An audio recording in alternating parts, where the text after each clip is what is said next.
Hello and welcome back to a new Kerbal Space Program video. And as always, or as I used to do, we start with a nice liftoff of a rather big rocket, isn't it?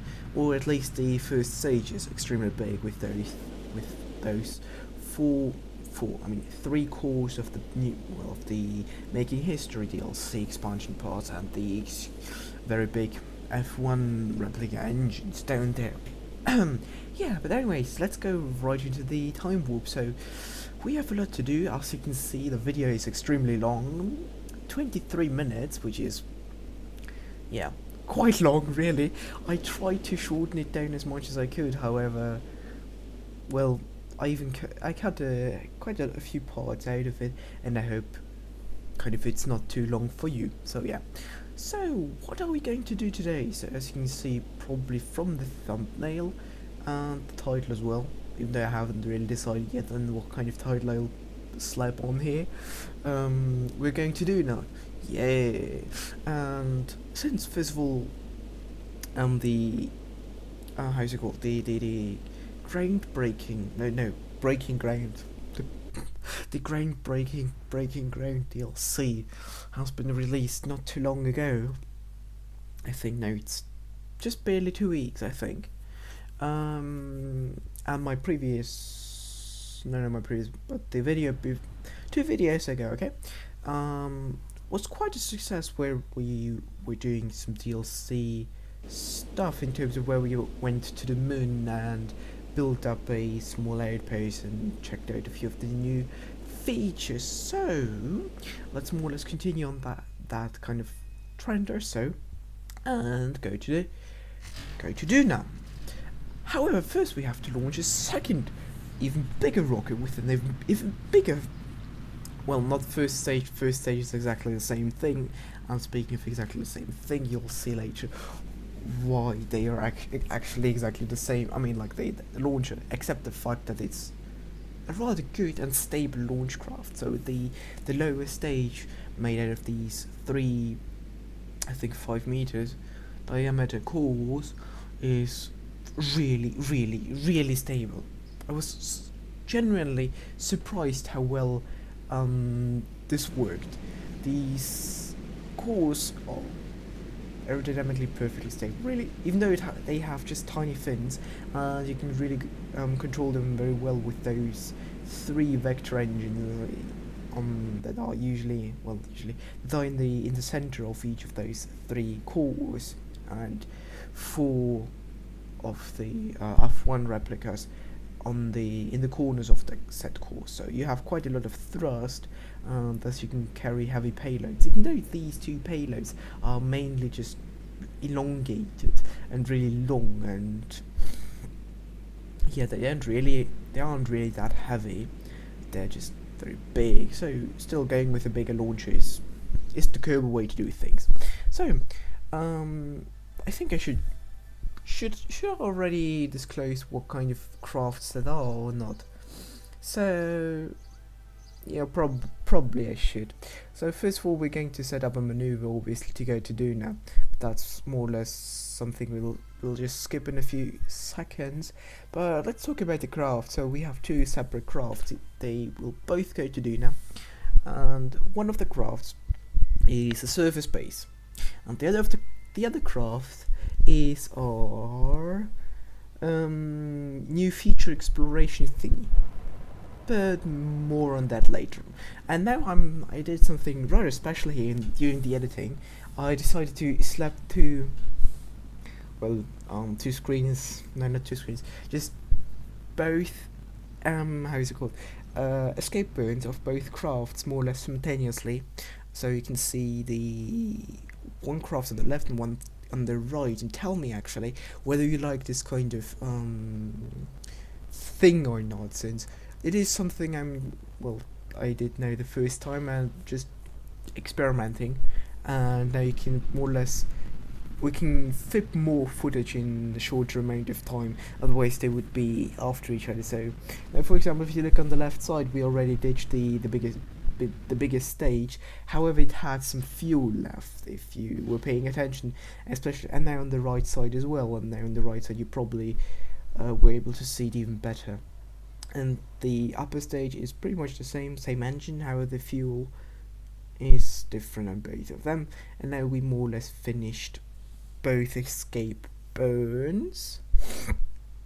More or less I'm trying to execute these maneuver notes as how's it called?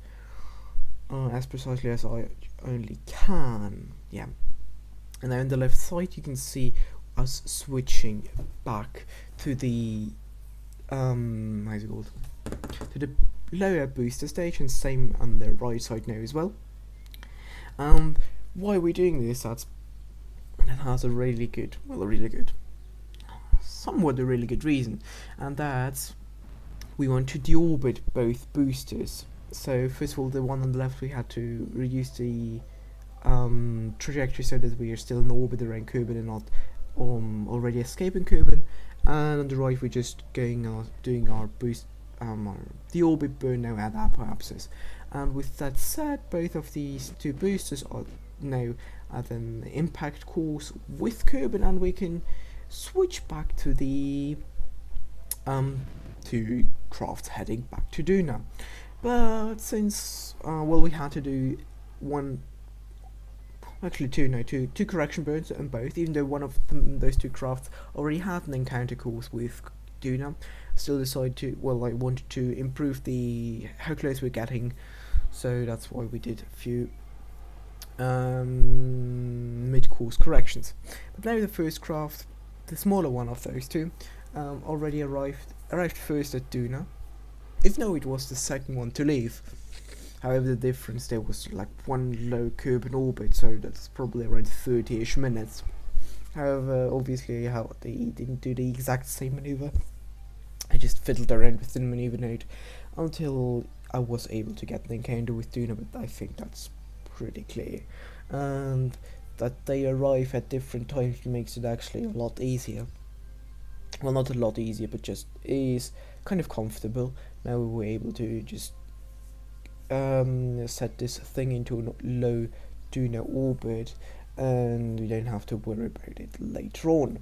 Now fast forward to the second thing, to the bigger and longer exploration craft thingy, as you can see here, which has at the front, if you see there above the fairing, there's like a stage, and there's another thingy docked to its front. So obviously this is our exploration craft with Jebediah on board, as you were probably able to see in the portrait on the lower right corner. Now after our, let's say, aero braking, even though we weren't really that deep in Duna's atmosphere path, but still so mainly we used rocket engines to slow ourselves down. But we want to get an Ike encounter, and we have an Ike encounter, even though it's really funny looking. But after figuring out and looking at Ike, it's just we were at the very center of going right through the center. That's why the trajectory was wobbling around so much. After a few burns, we can see now we have established a good periapsis, and now we just fly towards Ike here with a beautiful UI free shot there. And now we can deploy the small antenna, even though at this point that does not really make any sense, but I just decided to deploy it, even though, there's no real point in it at the moment. You'll see there won't be any point in using this antenna, will there? Anyways, let's actually fast forward here again to after we circularize around Ike, we transferred the crew to the front of the craft to this small lander, which actually, in my opinion, looks very interesting and quite stylish, if I may say so myself. So I really like this design. So in here we land, or at least approach the surface of Ike with our small little lander, which has two of the LV909 Terrier engines,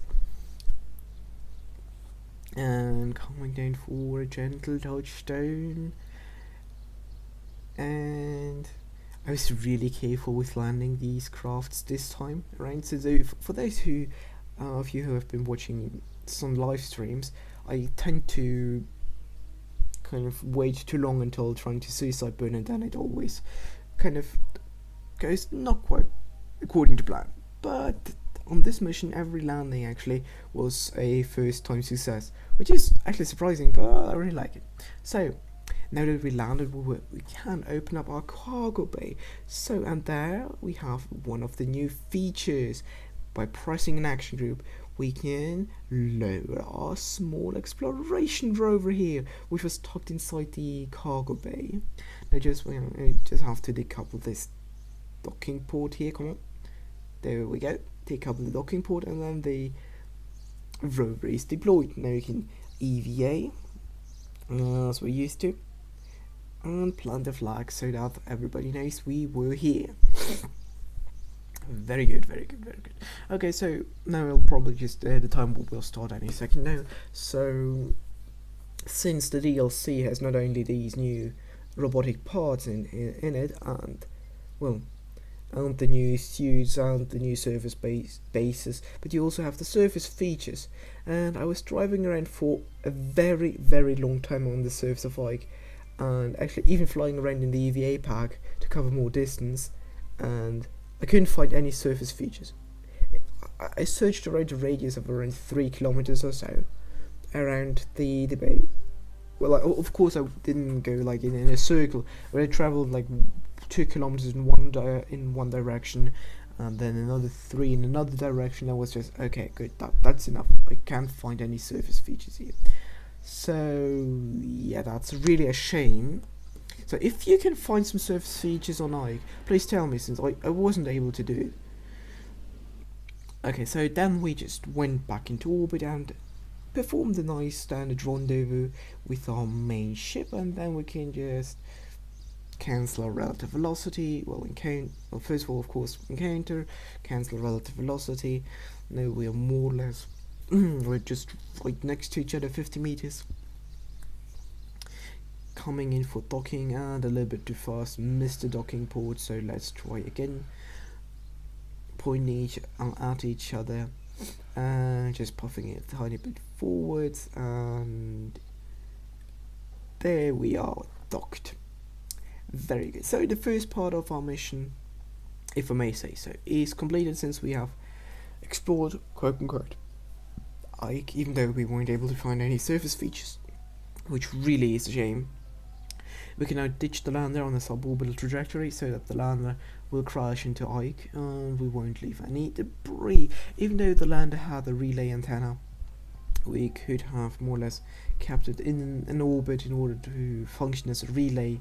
However, I think the lander should rather be crashed than being used as an antenna. Now on to the other stage. We can deploy those 3 beautiful fairing parts and take out one nice relay satellite out of that set fairing. And I don't know why, but the fuel was already kind of used up in it, so I decided to let's leave it just in this kind of orbit, even though the plan was to raise the orbit quite a bit. But still, at the moment that's enough, and if there will be any need in the future, we can still perform some orbital maneuvers with that satellite. But now we are going to land this entire thing here. Yeah. Okay, so I decided to aim for a more or less equatorial spot on the how's it called, on the surface of Duna. There I tried to detach the lower stage, but somewhat the staging did not work out. In terms of the decoupler did not work out, even though, which was kind of surprising, but we still have a plan B. So deploying the fairing and ditching the base, and here you can see the first time the nice how's it called, Duna base, there you go. And actually this design reminds me just a tiny bit of the polar base to Duna, one of the very first videos on this channel. So yeah, so now coming down, gently touching down, even though the slope is quite steep. Well, not really that steep, but reasonably steep. And here we have some more of the new DLC parts. Yay! So after touching down, we can of course have a look around, obviously, and then we can just press one action group, and all the scanners and arrays will be deployed, and the side side arms, or how do you call those things, where the crew modules are. So yeah, and the science juniors can be deployed. And now comes the funny part: you cannot extend those landing legs. You can see in the top left corner, you cannot deploy while stowed, and that's ridiculous. Sorry, I just think that's really ridiculous. Why we can't deploy these landing legs. So, but even with only 4 out of the 6 landing legs working, this thing is stable enough, so we can be reassured so that this thing will not tip over. And yeah, so we have landed our nice new science base on the surface of Duna. However, we still have another craft left and the second part of our mission, haven't we? So here we are coming down, slowing down and detaching our booster of the other ship. And now comes one of the best parts: checking the staging and deploying all the parachutes and ditching the top and the bottom side of said craft. Nice.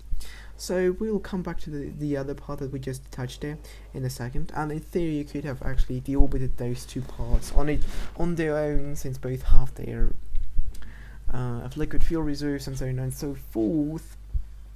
However, I decided let's go this in one go. This way we'll more or less hit the landing area at a decent kind of, not too far apart. So the first attempt on the other thing as well, we were able to land the return rocket, and we're just fast forwarding with this big parachutey thing. And now I just realized I actually could in theory cut some of this, and I should have cut actually that out. So we're just now literally just falling down to the surface. Okay, so actually this is for me as well the first time checking the entire footage, since in the editor you cannot really preview the entire thing, it's so laggy, except you want to wait like 20 minutes for around 5 minutes of the footage to play. So yeah, but now we can just deploy the fairing and have a look at our next payload. And our next payload is a rover, which is very well fitted inside a fairing. And then again, with a nice hinge out of the new DLC parts, we can just slightly move it out of the way so that we can move the rover, kind of drop the rover, and it is on its wheels.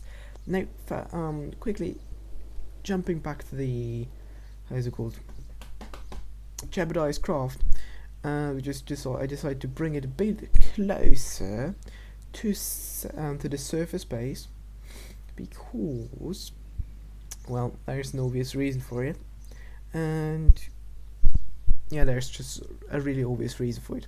And since we landed still not quite as close to it as I wanted to, we're going to do a second jump, this time a bit more carefully, trying to get closer. So this is really close here. I mean, like really close to crashing, and trying to get as close to the base as possible, obviously. And here we have a not too good touchdown, but it's safe enough. So now you can just deploy the ladders, even though on Duna you don't really need ladders, since the gravity of Duna is low enough for you to use the jetpacks. But on our way to the base with the rover, which landed around 1.5 kilometers away, we found a surface feature, so yay! Which is really awesome, since this is actually one of the main goals of this mission, is to check this surface features out. So we have a meteorite that crash landed on Duna, and now it's just, what is that, 1.8 kilometers drive from here to the base. And I actually decided to leave it in, since, I don't know, driving rovers around is kind of a funny thing to do, isn't it?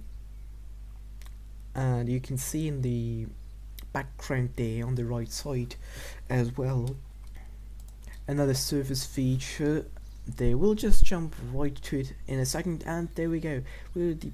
I decided to let's scan this one as well, and this is more or less the same surface feature, so they have not some sort of you know, different surface features more or less in the same region. It's always the same as it seems, even though there should be in theory another surface feature somewhere on Duna, but in this region at least there are only meteorites. And here you can see me flipping over quite a few times, but luckily we have an SIS unit like this central, how's it called, medium reaction wheel. With that we can always turn around. And here we have Jeb jumping out of the craft and picking up the first, and that's why we actually wanted to land closer to this space, the first module, and the command module actually. So there's no benefit, neither a drawback, it's like no drawback actually for Jeb deploying it. So, and now we can start constructing our surface science base in front of the surface, science outpost. How we would do that, we just take first our scientist, drive over, take the experiment, come on. Since there are quite a few crates, there are a few different things obviously in these, so I had to search for an experiment, taking it with the scientist, driving over with the rover, and deploying the science experiment. The first one was, I think, the weather station, and then we turned around the rover and destroyed its antenna, which is really a shame since I really like the look of said antenna, this, how's it called, relay dish, yeah. However, well, it's not really necessary, it's just more or less aesthetics, more or less for the aesthetic there. But if we now fast forward around, I don't know, 20ish minutes or so, you can see that not quite all, I still have I think 1 or 2 RTGs in the craft itself, but we don't need more RTGs and more power. So after deploying everything except said RTGs, we can bring all the Kerbals here that we brought with us in all the different uniforms as well, right here in front for a nice beautiful panoramic picture in front of the space, in front of the science base, and in front of the science base there is the surface science base. There we go. And with that, the mission is more or less successful, and we're actually approaching the end of this video. And of course, we are going to take off again with Jebediah, since every Duna mission has to reach like every